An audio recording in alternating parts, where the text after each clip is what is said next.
Get ready for the breakdown. We gon' look at this from each side. Ain't no time for breaks now. You already know it's leak time. Let this clip play out. We ain't here to speak lies. Welcome to AssembleTime. Deep dive. What's good, everybody? I am Mr. MCU, and today I'm going to be taking a deep dive into the latest Avengers Doomsday plot leak. Alright, I'm not going to be talking about the whole plot leak. In this episode, I'm just going to be talking about Act 1. And I'm going to be speaking about what's most interesting to me. Well, what stood out to me, at least. Fair warning, if you do not want to know about any leaks of Avengers Doomsday, this is your chance right now to just get out of here. And if you've been wondering what this is right here, right over there, the numbers counting down, that is the countdown to Avengers Doomsday release. Just if you was wondering. Let's get to it and let's take a deep dive into this. Alright, so it says with the, I'm not going to read the whole script, by the way, because if I read the whole script, that's something that you can just do on your own, whether if I post it in the link or put it up on the screen, or if you find it yourself. I'm not here to do that. And I'm plus pretty sure there's a whole bunch of other channels that done read the whole script. I'm not doing that. I'm just going to talk about the stuff that's stood out to me, that I find very interesting, and how can it change the MCU moving forward, right? So it says the opening scene of Doomsday starts off with Tobey Maguire's Spider-Man in his universe on NYC, of course, and he's having a battle against who else?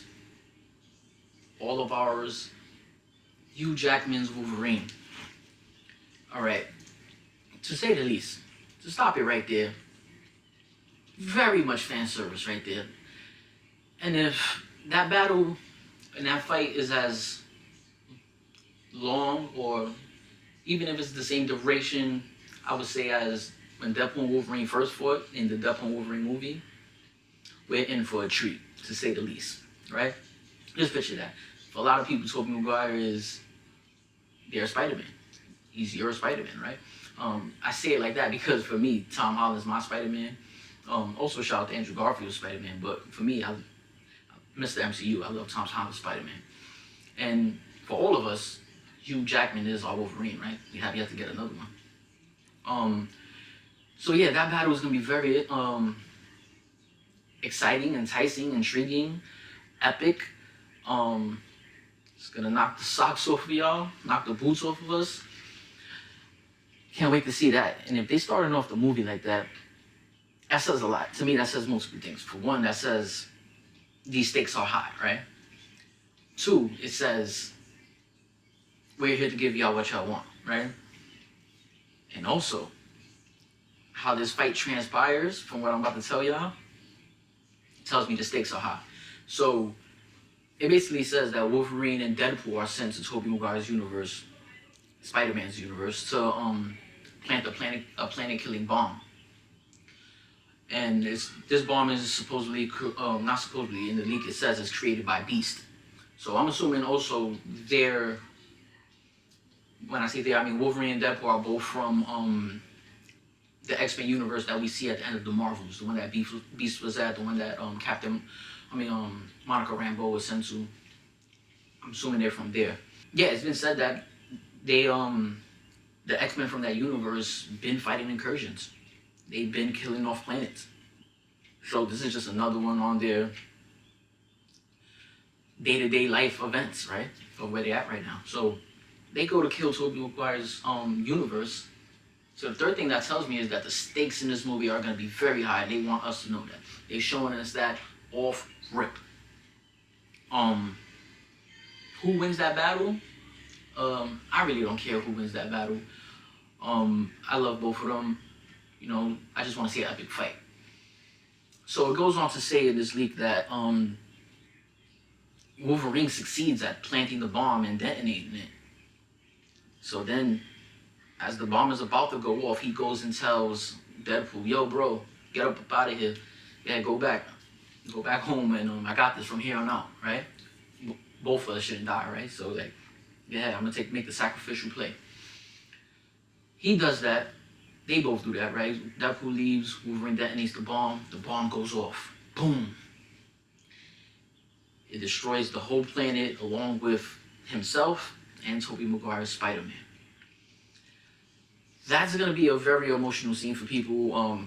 Not in an emotional way where I see people crying in the theater, but I feel like that's people are attached to Tobey Maguire's Spider-Man. So to see him get killed off in the first few minutes of Avengers Doomsday is gonna be touching, I would say, right, to say the least.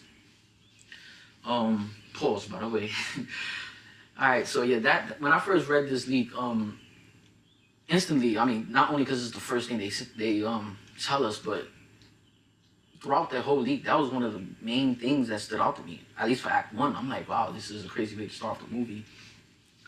So it also says that from a different vantage point, because when it says, let me finish that part. From a different vantage point, we see Professor X, and he's looking, and he's sitting in his wheelchair. He's looking up at the sky, and he can see a big explosion, right? Like the sky turning red and everything. So the reason that's even possible, if y'all don't know, the way incursions work are two Earths colliding, right? It's like an opening door or a window between two universes, and it so happens to be that it's Earths that are colliding from one universe and another universe. And when those Earths collide, if they do collide, both planets get destroyed, and then both universes get destroyed. So the only way to stop an incursion is said that if one of the Earths are destroyed, right? So if one Earth is destroyed, the other Earth has nothing to crash into, it straight passes through, both universes survive. Minus one universe not having Earth no more. But that's one planet to a whole universe, right? So that's that. So that's the reason why he's able to see the explosion in the sky. So his universe is on a collision course with Tobey Maguire's universe. You can see the Earth right there in the sky. By the way, I think that's going to be an amazing visual to see, to look up. And when any of these, I'm pretty sure it's not going to be one incursion that takes place in this movie that they show us, at least, right? They're going to show us multiple incursions taking place. So to look up and see a whole other planet about to crash into your planet, got to be surreal, to say the least, right? It got to be something straight out of, that your mind can't even fathom, right? Something out of a book, a comic book. But I'm very interested to see that. In fact, with Secret Wars, the comic book of 2015, it kind of starts off like that. You see another Earth crashing down, and you see a whole army coming down, right? Like when I say an army, you just see a whole bunch of ships and everything, and then you start to see how they get closer, superheroes, variants, right? Or you're like, oh, that's Iron Man, but you're Iron Man, you're right here. Like, bro, that ain't me, I'm right here. But them already knowing about incursions in multiverse, they probably already sure that, oh, that's variants. So that's it out to me. All right. So let's see what else we got here to move on. It says they cut to Tony Stark's funeral. So that's a little time jumping, right? Going back, showing the past events and stuff. And we seen some of Tony Stark's funeral, but we didn't see like a long clip of it. We just seen like the ending of it, and all standing there, showing respect, paying the honor and everything. All right, so it basically says it's just showing Steve Rogers talk to a couple of the heroes, including Ant-Man, and a couple more other heroes before he returns to Stones and goes to be with Peggy. Since it doesn't really say much about that, not really sure how that scene is gonna play out, but it's gonna be cool to see them revisit, Endgame times, right? And the MCU that we once knew before, and a lot of things changed since then, and just to see what happened behind the scenes or off camera that day, right? Other convos that happened, what must have been said, that he promised them for sure he was coming back, little things, right? So that's not too interesting to me, but it's there, right? So we'll see what happens. Yeah, then we get another scene where Loki goes. This is, this is what it says. It says we have Loki during the events of the Loki show, season 2 to be specific. And so this is when he learns how to time slip and everything. Excuse me. we see him going back and speak to Steve Rogers when he's living with Peggy. He learns to find out that Steve been there for a while now, and he has a kid. Him and Peggy has a kid. The kid name is Jim. You know, and he warns him that the multiverse is dying. You know, incursions are happening, and the timeline he's on isn't safe. It's gonna blow up. It's gonna get hit with an incursion. I'm curious to see how that's gonna take place, right? Like how Steve Rogers is gonna believe Loki. Last time he seen Loki was trying to destroy Earth, right? So that's gonna be interesting. What type of things Loki says to him to persuade him and make him believable or trust him. Because we know he does trust. He ends up believing him, right? And the leak says that Loki takes Steve Rogers, Peggy, and their son Jim to another universe so he could live there safely. And the universe he takes him to is none other than the Fantastic Four's universe that we see in the first steps. What's that? 828, I believe. It is. Mr. MCU here. Sorry about that. And Steve stays in that universe. Loki gives him a card, like a TVA card. I'm pretty sure it's probably not a card. It's probably like a 10 pad. And he tells him, yo, whenever you need to contact me, this is how you contact me. He gave him a business card. Like, come on. And then Steve Rogers, Peggy, and Jim, their son, stays to live there for another 10 years in that universe. So fast forward, we have, you know, like the end of the post-credit scene, the mid-credit scene with Dr. Doom going to the Baxter building, right, in the Fantastic Four universe. He is playing with, well, not playing with, it seems like he's leaning down, talking to Franklin Richards. And then Sue Storm walks in or whatever, and the scene cuts off. Great scene, by the way. And so they're saying it picks up from there, and he basically explains that he needs help from Reed Richards because the multiverse is ending, there's incursions going on. You know, the same thing Loki done told Steve. Reed hears him out and agrees to help him. And then he tells him a couple ways. Doom tells Reed, there's a couple ways that can cause incursions. One being a person's misplacement in a universe, meaning someone that's not supposed to be in that universe, they're from another universe. So he asks him, is there any way that we can see if there's someone staying in this universe that's not supposed to, you know? Since this incursion's happening, right? And your universe is next. The 828 universe is next.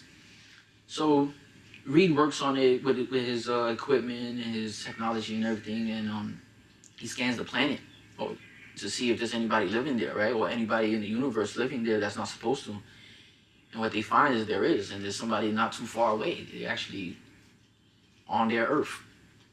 And when they go to the person's location, we're met with Steve Rogers. We as the audience already knew that, but they did not know that, right? So they go speak to him. Doom tells Steve, like, yo, this is the scenario. You know, the incursions are dying. You being here triggered this incursion for this universe, and we don't got that much time left. Now at this point, the incursions are really kicking up, and we really need to fix this before, you know, the whole multiverse dies, every universe. So Steve gets on board, and with him and Reed Richards.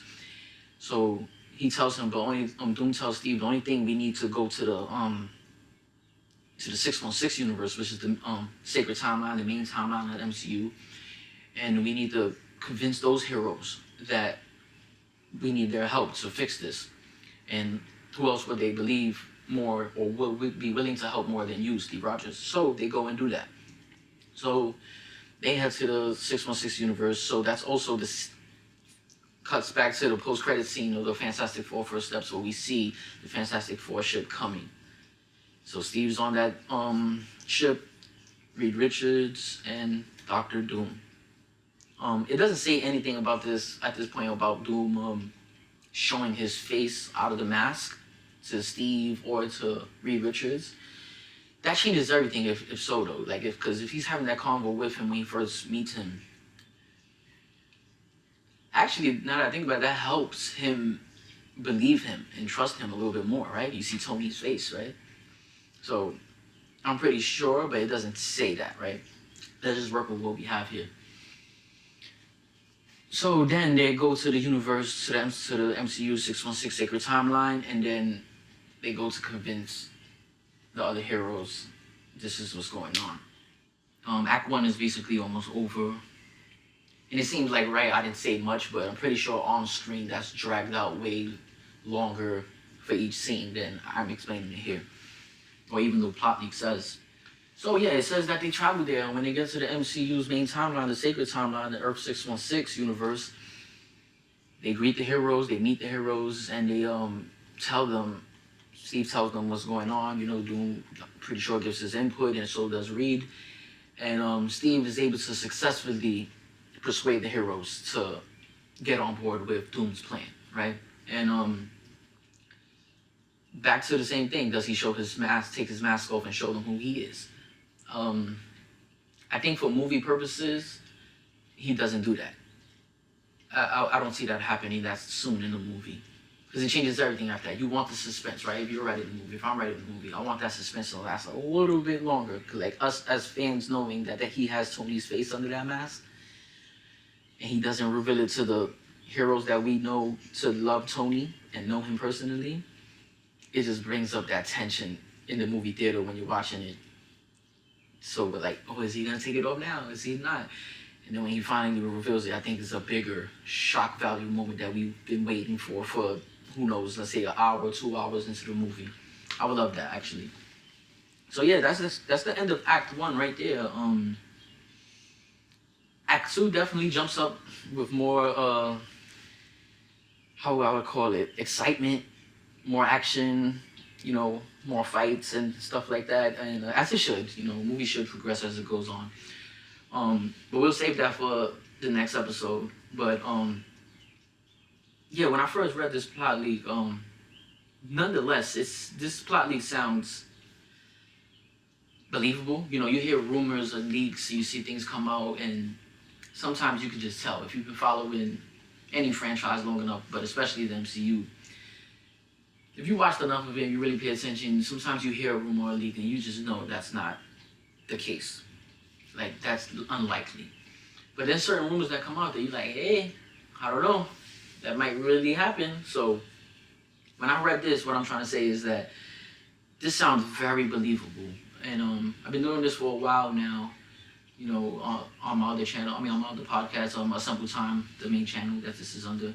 And it just helped me step my game up, you know? It helped me really have up my own personal filter of the take away the BS and let in the likeliness. So, I don't know, a lot of this seems very true, and, you know, things about leaks, maybe you spoil it for yourself if you don't, but I think even when you hear a leak, and that is what's gonna happen, you still can't anticipate the way it's really gonna play out, right?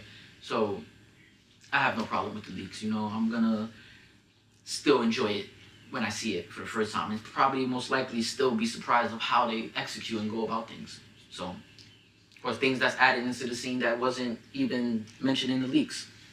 So let's break this down into a couple steps, right? A couple pinpoints. 1, starts off the movie with fan service, high stakes, an epic battle, and a destruction. I think it's a great way to start it off. 2, move on. You pick up a little bit of continuity. We see Loki doing the time slipping thing and everything, connecting to that. That was a major part of the Multiverse Saga. And then him going back and seeing Steve and warning him and how you call that? Relocating him. Also, I want to know, because they don't say that here, I can't wait to find out why Steve. Like, you know, why just randomly think Steve, like, in Loki's head to go move him. Like, he could have moved anybody else. He could have moved Thor. He could have went. So why Steve? I think that's going to be crucial. Another thing that is, this first act sets up the whole, we see a little dynamic between Reed and Doom very early on in the movie. That stood out to me also. You know, we know the history between them in the whole comic book realm, and we've yet to see that truly, at least in a way that's, alright, let me just say it. It hasn't been done by the MCU. And with the MCU doing it, I'm pretty sure they're gonna get it way more right or accurate than the Fox universe. Shade, no shade, call it what you want. But it is what it is, right? Yeah, and that goes off to set off this whole arc from Doomsday going all the way to Secret Wars. And, you know, they're the two main key factors of that whole story. So it sets up that, and I think that was very important to this first act. Another thing is that with Steve Rogers, Reed Richards, and Dr. Doom heading to the Earth 616 sacred timeline and meeting the heroes and having to explain to them Doom's plan, I think that's important also, right? Not only because it's obviously, right, they're gonna need to be in the movie, right? Or those are our heroes, so we need to see them on board. But what that tells me is that they're more of a threat to Doom's actual bigger plan, than they're not. So he needs to get them on board before they realize that he's the problem, right? And that's gonna be a funny, interesting thing, because we know Doom is lying. We know he don't plan on saving the universe. So to see them get bamboozled, that's gonna be funny and interesting, and to see if there's any characters there that's gonna have some pushback or some second thoughts about it. Right? Maybe Ant-Man pulls Thor to the side, like, yo, you really trust him? You know? But yeah, this is important. I think this is very important to the MCU and the 616 timeline, you know, and with Act 1 ending right there, there's a lot to unpack. Yeah, I'm gonna wrap this up right here. Tune in next time to the next episode so we can get into Act 2, and it's gonna be so much more in there to talk about. I can't wait to get to it. I am Mr. MCU, and this is Deep dive.